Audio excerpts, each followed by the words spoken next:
you have witnessed several elections in Nigeria as a veteran politician. You were also a former member of, former chairman of the People's Democratic Party in Anambra State. You observed the Edo elections. What's your take on how that election was conducted and its outcome, which is being applauded by several observers and Nigerians? Well,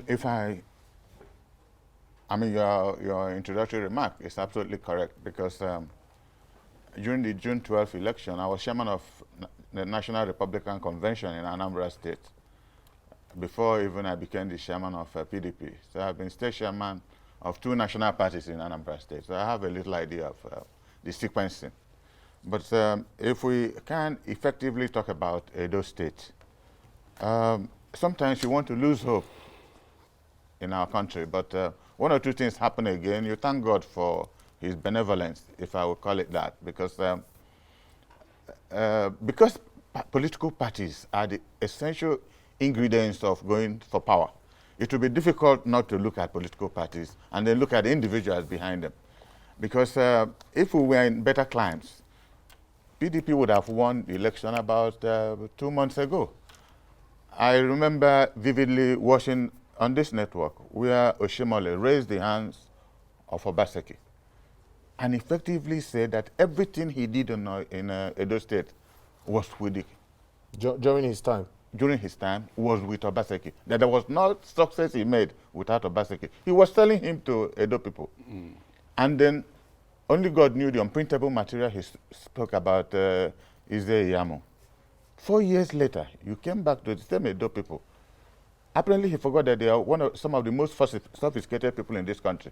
To tell them again that this same Obaseki you praised only 4 years ago is now some form of a crook, or I don't know.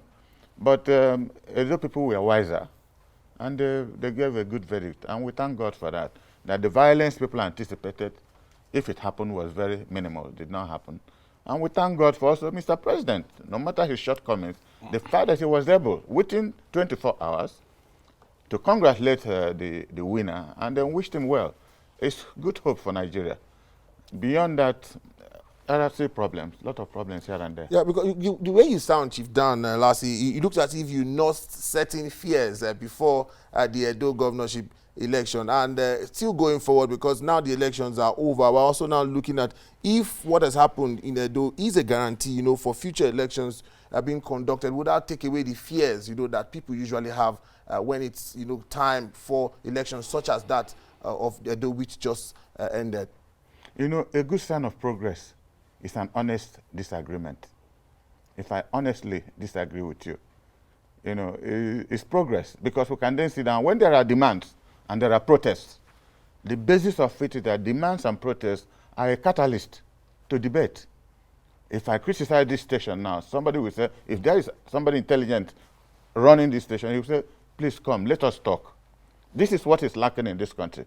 If all the constructive, whether constructive or otherwise, criticisms you have, that somebody is somewhere sitting down, able to discuss, even if they implement 10% of the problems, you see that we are moving forward. But sometimes you look at APC. Let me use APC as an example. It's a national party in government. They could not contest the election in Rivers State. They could not contest, even I think they contested in somewhere in Guzo. Zamfara, you mean? Zamfara, and they lost it in court. And somebody was national chairman of the party. So is it the character of the individual that comes to play? Because it is the party that midwives government. And if you run a party badly, you will midwife a bad government. This is the problem we have in this country. And people have personalized leadership. And because they have personalized leadership, once they win an election, government becomes personal too. And they just run it as they like. So I don't know whether beyond the call of duty, whether the president will go a little further to really sit down. Because yesterday I was asking myself, the 2 luckiest citizens in this country, you may not know. It's Mr. Olusegun Obasanjo and Muhammad Buhari. If you saw how Obasanjo rose, Adekunle was running the Nigerian Biafran Civil War. Until 3 months to the end of the war, Obasanjo took over. And that was his limelight. From there, he was claimed to have ended the Civil War, which was not true. Because people fought for that war until he took over. Became Inspector of Army Engineers, became Minister of Works, from there to Chief of Supreme Headquarters Chief of Staff, Head of State. Finished that, retired, came back again as civilian president. And look at Muhammadu Buhari, Minister of Petroleum, Governor of Old Borno State, military president, now civilian president.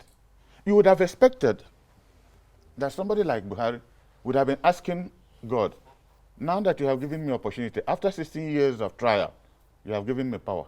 What is it that is going to be my legacy if I ever meet him? We'll talk about that in the course of the interview. But let's look at the fact, still on the Edo elections, let's look at the factors, that ensured that its outcome or its conduct was relatively peaceful.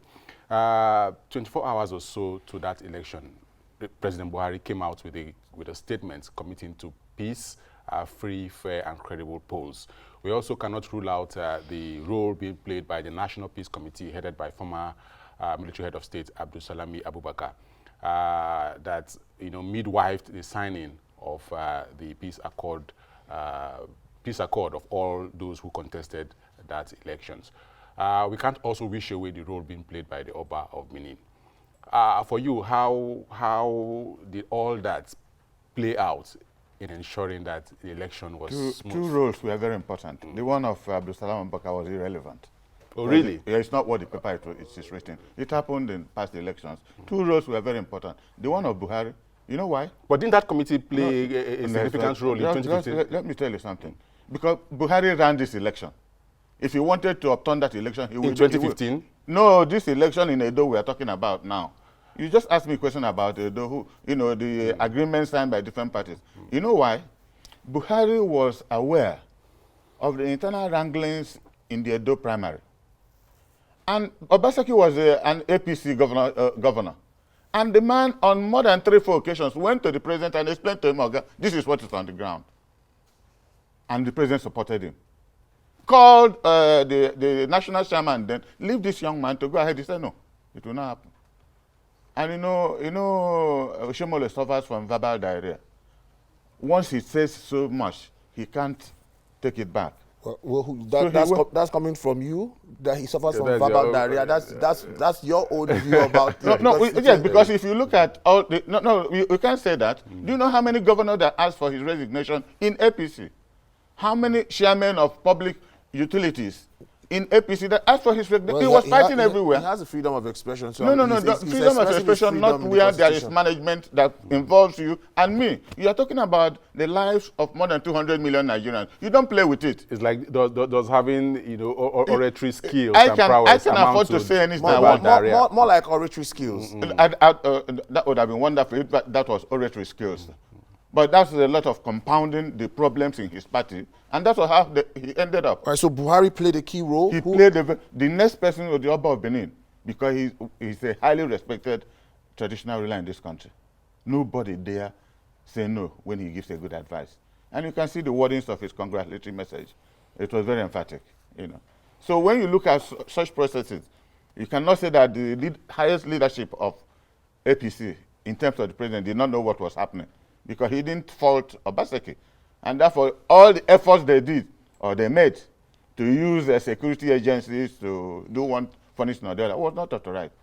Now, would we also say that, coming from the president, having done what this time, unlike what usually happens in the past, when people always, want to speak against him for certain decisions or actions that have been taken, in Edo, he got it right, according to many, analysts and even ordinary Nigerians on the street. But should this not be consolidated on you looking at the electoral process and strengthening it by assenting to the electoral, the bill, the amendment bill which was passed by the 8th Assembly? Should this be something that the president, should ride on? You see, I will reply this by saying the extra mile is never crowded. That extra mile makes the difference between a first-class student, a second-class upper, a 2-2, and a third class. That extra mile is never crowded. If you make an effort, you get through that extra mile. Because if we did it in Kogi, it would have been a perfection. If we did it in Osun, we got it wrong. I'm only praying that we'll get it right in Ondo State before Anambra comes up. You see, the president has this perceived notion of integrity, which most Nigerians believe in, including me. But tell me your friends, and I'll tell you whether the ascription given to you is right or wrong. Because there are a lot of very funny human beings going around the presidency. You know why I say so? It is also very difficult because there is no political party anymore. There is no APC, there is no PDP. You know why? You don't know who is where at any point in time. Most of PDP governors are in APC. After serving 8 years as governor of a state, without any disagreement, some of them just run off. So the case of integrity does not exist anymore. People do anything they like with careless abandon. So how do you then hold them accountable? If somebody is in PDP today and tomorrow he runs to APC, on what basis are you holding him? Is this what he promised in the party he had left? Or where he's going looking for a new appointment to a new vision? So our problem is very complicated. And this is why the president had to sit down to start thinking of his legacy. If he doesn't do that, we're heading for, I don't know, God forbid, we're heading for a serious problem. So many Nigerians are pushing for reforms, yes, to strengthen the electoral process so that future elections, such as the Ondo that is just a few weeks away, will be credible. What's your view about electoral reforms, and what aspects, of our electoral laws would you want reviewed going forward? I will only give you one answer. No matter how beautiful a law is, it is the individuals who execute it that are a lot more important than the law. You might write a very beautiful law, and we have so many beautiful laws as at now in this country, but the individuals whose responsibility it is to make sure that such laws function, make sure they don't. And they are effectively aided by security agencies who should assist them to make sure the law functions. So no matter how we go to write a beautiful, now if you are in a station where elections is taking place, in a ward, for instance, in a polling booth, you see, it's the same village. People know themselves in that particular village. You don't see any crisis unless an external force intercedes. They vote, their votes are counted, and they laugh and greet each other. As soon as that result leaves that place, the story begins. Who is where to receive a result that was not signed in the ward at the polling booth? That is the question. Why should somebody, if there are 1,000 people where votes were cast, and everybody now knows the result, how will that result change? What will make it possible? So it doesn't matter what you write. It's an individual that we collude with somebody, collude with other people to make 2 to be 4, and 4 to be this, and security forces will not say anything. But naturally, Chief Dan, human beings have this tendency to fall out of line. But you need laws to effectively check them and put them back online. Again, you are coming to what I'm saying. Most top Nigerians come to polling booths with mobile police. The mobile police will be standing there watching people buying votes, giving money, and people are going to vote. They even buy some of the agents so that when somebody you have given money goes to vote, another person will go to make sure he completed for the party that gave him money. It happens in polling. Are there no laws against that? What do you do about it? You make a complaint, they arrest you there. So what I'm saying that until we have an evolutionary process of the human mind, the human spirit, of decency, of accountability, of respect for the rule of law, because the law is there. If you don't have respect for it, it is non-existent. This is what is happening. Look, I mean, there are so many things that have happened in this country in the past 1 year that you start to wonder, are we human beings really?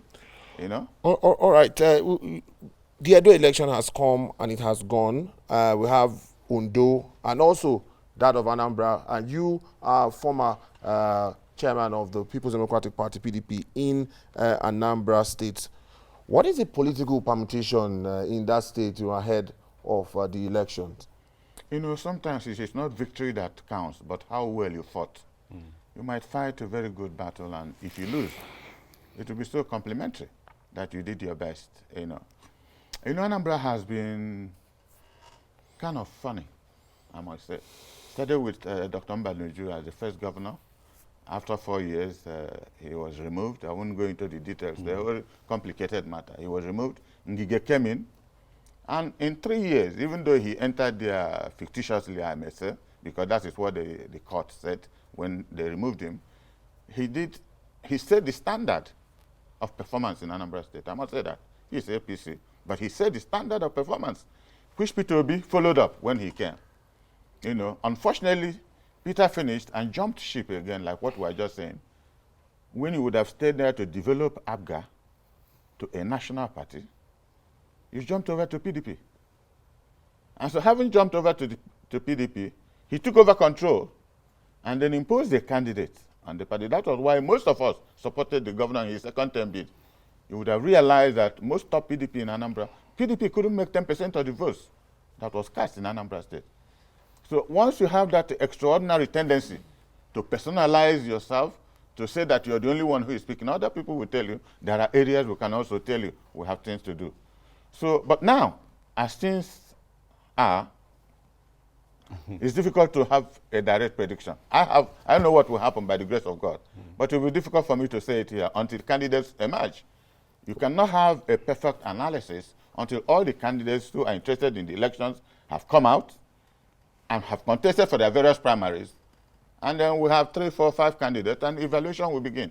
That is when you see me again on your show here, telling Nigerians, like I did during the Anambra election, why we supported the governor, even though most of us have no sympathy for ABGA, but based on principle.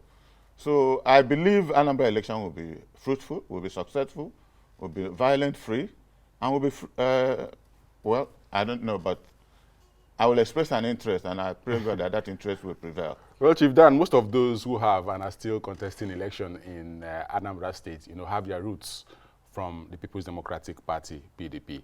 So ahead of these forthcoming elections in Anambra State, how do you think the party, I'm talking about the PDP now, yes, how should it reposition itself to reclaim power? Well, you're coming back again. You're trying to ambush me. Like I said, I was chairman of National Republican Convention and PDP in Anambra State. So with due humility, I helped to set up the structure, both in APC and because everybody, like I said, that was in PDP, most of them are in APC and vice versa. So if I tell you I don't have a little idea of the fundamental processes in the state, I'll be deceiving myself and deceiving you on this national. So you wouldn't want to share those ideas? No, what I mean is that it will be difficult to have it. I will regard it as fallacy of generalization, because there are facts you need before you can make an empirical analysis. If those facts are not available, it will be just propaganda.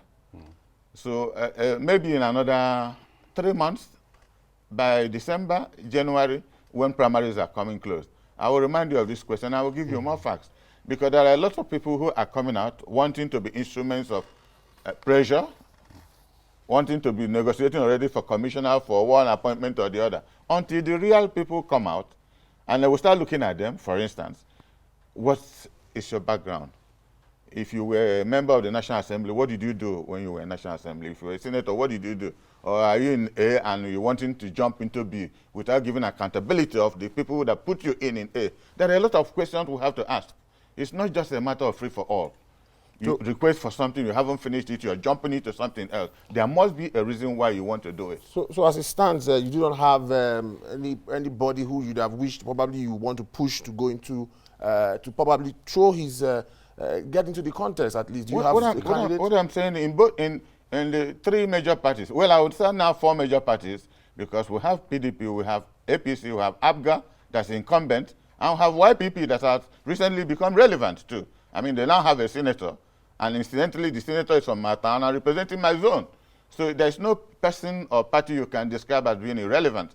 But there are factors will come to play, and those factors can only come to play when all the candidates have emerged. Conducted their and primaries. You start looking at because if primaries are conducted and what happened in APC happens again in some parties, don't you know that whatever prediction you make now will be wrong? Now, but looking at the state, Anambra as it is, and talking about the kind of candidate that you would look out for, you'll be looking at what he has done in time past. what do you look out for in the state? What are some of the things that are currently lacking, you know, that you will wish or you will think or believe that whoever that comes would come into change? What are some of the things that are currently, as it stands right now in Anambra? First, humility. Ability to enter into dialogue. Ability to enter into dialogue. Don't be Mr. Know-all. This is the danger with most of the governors in this country. Once they are sworn in, they become superstars. They are not amenable to any form of discussion. How they emerged become irrelevant. Only what he says happens. So you must look for people who have a genetic tendency to sitting down to discuss with you. If you don't see that tendency, he will not acquire it overnight. So that is why a lot of people normally say, had I known. I believe it's the worst thing that can happen to any. Had I known, you're a fool. Had you, who would tell you, had you known? Who would have told you? That means you did not do a proper analysis. There's a lot of propaganda going on now in Anambra. People claiming one thing or the other. But I said in this election, I'll perform a very principled act of informing our people which way or which direction we're going to go. Because I had expected Anambra would have been a lot better than it is. That's the question I was asking. It would have been a lot better than it is now, because when what is not happening in Anambra? Well, it is difficult to know now what is not happening in the second term of Obiano. And it is important to say that once you allow domestic problems or domestic contradictions to get involved in your governance, it becomes a problem. When you don't know whether it's the governor who is in charge or the wife that is in charge, it becomes a fundamental problem. I think this is part of the problem that Anambra, I mean, in recent times you would have seen all that has been in social media and newspapers, how the wife imposes herself in governance. And the governor appears to be, you know, incapable of trying to put a check to it. And we are the people suffering. Because in this second term, nothing significant. He had worked very well in his first term, but in this second term, not much has happened. So I think these are contradictions we have to look at. But will the PDP had made any difference if it was in control of that state at the moment? And I would also want to ask, when democracy returned in Nigeria in 1999, PDP had control of Anambra State, but later, you know, missed out due to one political issue or the other. What are those factors, Chief Dan Ulasi, you know, that led to the PDP missing out on the opportunity of dominating Anambra politics? Because I was an insider, and I'm still an insider. It's not a discussion you can have in 10 minutes or 15 minutes. The tendencies that make one party in today and out tomorrow is not a function of immediate statistics. There are variables in it which you have to look at. So the variable that removed Mbadnuju had its functionalities, justifiable, some not justifiable. And you know the variable that removed Ngige, because the appeal court or the tribunal said the election was rigged, and then P2B came in. So you can see that in all these cases there are various variables that some are parallel, some are relative, you know, some completely obnoxious that you cannot really explain why this should be. But I think this time around we will make an attempt to see whether we can get it right. All right, let's look at your concerns with regards to issues of insecurity in the country. The nation will soon be 60, but the issue of insecurity, we've also recently seen an order by IPOB that there will be sit at home for people, for their members. How do you see the issue of insecurity? Well, this is a very serious matter. I'm not a security expert, but by the grace of God, I rose to the rank of major in Biafran Army. So I have a little idea of what a soldier looks like or should be doing. If you go back to 2015, and this is what I have said this several times on this platform, and look at the presentation of Muhammadu Buhari, all Nigerians were told that this is a two-star general who is coming. They weren't telling us in 1 year. 3 months, 2 months, Boko Haram is gone. This has happened. That has happened. That Jonathan was an idle civilian. He couldn't organize the army. He couldn't command anybody. These were reasons permanently being dished out by Lai Mohammed on television. And you know, most Nigerians bought it. Including you? I was in PDP. So I'm in PDP. You said earlier. Because I knew it was not true. There's no magic in military function. Because you said earlier that you believed in the integrity. I believed in what Jonathan was doing, because I had a confirmation. You know, having been chairman of 2 national parties, I have friends across this country, and I knew that there was something happening in Borno State. There was something happening in Borno State that either Obasanjo or people who took over never addressed the issue. To know that you use people and dump them, this government should really go to Borno and find out what is Boko Haram. Why are they so strong now? People use them and dump them. And they organize themselves. Unfortunately, the beneficiaries or the people who suffer from what is happening are the honest Nigerians. Because if I had opportunity to meet Boko Haram people, I would tell them, I don't know what you're fighting for. Could be right, could be wrong. But the people who are suffering are people who are also complaining as yourself. They could choose to help us fight corruption in this country. Do you know if Boko Haram comes up tomorrow that they are going to fight corruption?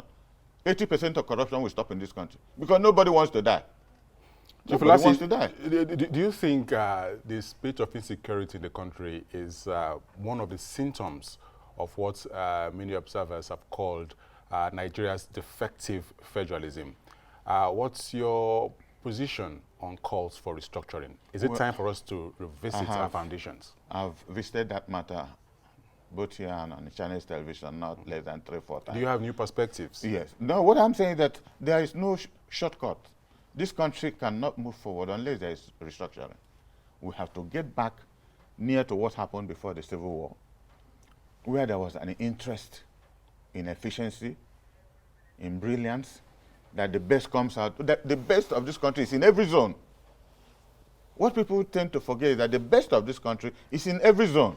There's no zone that don't have first-class materials that can function and project and live their people. But you still see people who don't have, for the past 5 years, we've been talking of school certificates. How can you be talking that in 21st century, that somebody is saying that whether the president of Nigeria has a school certificate or not? That is not necessary for a debate. But that has occupied Nigeria for the past 5 years. It's unfortunate. You need to have that level of knowledge and perception to have vision that I didn't know how old you were when Murtala Mohammed was the military head of state. You will see vehicles parked on Third Mainland Bridge when he's giving a speech by 7 o'clock. People were looking forward to what he will say because they now believe he was the first leader in this country who made some illegal money and built some houses and was the first to give it up. That was the first example. That is what leadership. Any leadership that people cannot emulate, cannot look forward to. Since this president came into power, have you had a speech from him discussing the content of Nigerian problem? The content since the end of the Civil War. Instead, what you hear is iPod, this, that. We have gone from Boko Haram to what they call bandits, to herdsmen. And hundreds of thousands of Nigerians are dying. What has iPod got to do with people being killed? There is now a near civil war in the north. Is it iPod that is causing it? There's a civil war in the north. And we are praying God that it does not escalate to other parts of the country. And you're talking of iPod. How many people have they killed? So it's not a problem. So as the nation becomes 60, what is the way forward? You mentioned we looked at the issue of restructuring. It is important to revisit restructuring. It is inevitable. If there's not, then we are heading to the end of the road. But what solutions can we put forward to try and at least make the situation better as Nigeria celebrates this president, 60th This anniversary? president will have the courage to call the very, Obasanjo has been speaking. He also has his own shortfall because you will ask, in his 8 years, what did he do? In his 8 years, what did he do? Jonathan had his own shortfalls. You set up a committee that made a recommendation. You had 1 year. What did you do? But you can also say in Jonathan's case that he was handicapped. He knew the nature of the National Assembly. Nothing could move there because that National Assembly was being directed from somewhere outside it. But I would expect this president that has a civil and military background, if he loves this country, and I know he does, to sit down and look at our problem and then call for face-to-face discussion from the six zones of this country. But have we not had enough discussions on we haven't had enough honest discussion. Because again, about the law you're talking about, you have a discussion that has no effect. If those discussions are not put into action, it's just a jamboree. It's more of action than words. Yes. I mean, you don't walk the talk. Once you don't walk the talk, you're just wasting your time. Chief Dan, Nigeria will be 60 in a in few days' time, Yes. on October 1, 2020, will be 60. For you, how has the journey been? Very quickly, and what's your message to Nigerians on this occasion? First, that I'm asking people now to look back to the leadership we had before the Civil War. In the East, you look at M.I. Okpara. In the West, you look at Obafemi Awolowo. In the North, you look at Tafawa Balewa and Ahmadu Bello. There are things about them that people emulate. If you cannot emulate anything from the leadership, then you're finished.